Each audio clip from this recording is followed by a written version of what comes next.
Hi friends, welcome to my channel. TET ஆசிரியர்கள் அனைவருக்கும் வணக்கம். டெட்டில் ஓசி கேட்டகரியில் உள்ளவங்களுக்கு மதிப்பெண் குறைக்கிறது தொடர்பாக நீதிமன்ற வழக்கு நேற்று வர இருந்த நிலையில் நேற்று ஒத்தி வைக்கப்பட்டது. அது தொடர்பான செய்தியை தான் நம்ம இந்த வீடியோவில் பார்க்க போகிறோம். நம்ம சேனலில் முதல் முறையாக பார்க்குறவங்களா இருந்தால் சப்ஸ்கிரைப் பண்ணிக்கோங்க. கூடவே பெல் ஐக்கனையும் கிளிக் பண்ணிக்கோங்க. லைக் பண்ணுங்கள், ஷேர் பண்ணுங்கள். டெட் பேப்பர் 1 பேப்பர் 2 ஓசி கேட்டகரிக்கு மதிப்பெண் குறைக்கிறது தொடர்பாக மதுரை கோர்ட்டில் கேஸ் பதிவு பண்ணியிருந்தாங்க. அது நேற்று 16ஆம் தேதி விசாரணைக்கு வர இருந்தது.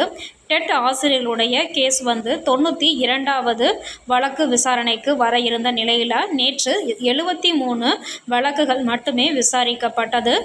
ஆசிரியர்களுடைய மதிப்பெண் குறைக்கிறது தொடர்பான வழக்கு விசாரணை இன்று ஒத்திவைக்கப்பட்டது.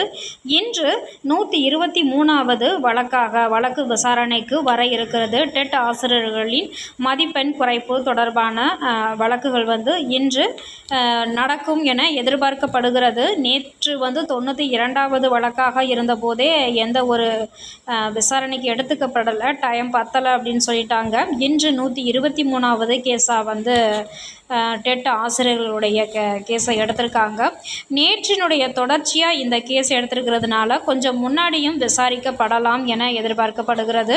எப்படியும் நமக்கு லஞ்ச் இடைவேளைக்கு அப்புறம் கிட்டத்தட்ட 6 மணி வாக்கில் தான் நமக்கு நம்மளுடைய கேஸ் எடுத்துக்கிட்டு இருக்காங்களா, அதுக்கு ஏதாவது தகவல்கள் தெரிஞ்சுதா அப்படிங்கிறது நமக்கு கிடைக்கும். இல்லை அடுத்த இயரிங்ஸ் எதுவும் போடுறாங்களாங்கிறத நாம் இந்த ஈவினிங் தான் தெரிய வரும். பார்ப்போம் என்ன நடக்குது அப்படின்னு. ஆசிரியர்களுக்கு ஓசி கேட்டகரியில் உள்ளவங்களுக்கு கண்டிப்பாக மார்க்கு குறைக்கணும் அப்படிங்கிறது தான் அனைவருடைய ஆசையும். பார்ப்போம் என்ன நடக்குதுங்கிறத. தொடர்ந்து நம்ம சேனலில் இணைந்திருங்க. தேங்க்யூ ஃபார் வாட்சிங் ஃப்ரெண்ட்ஸ்.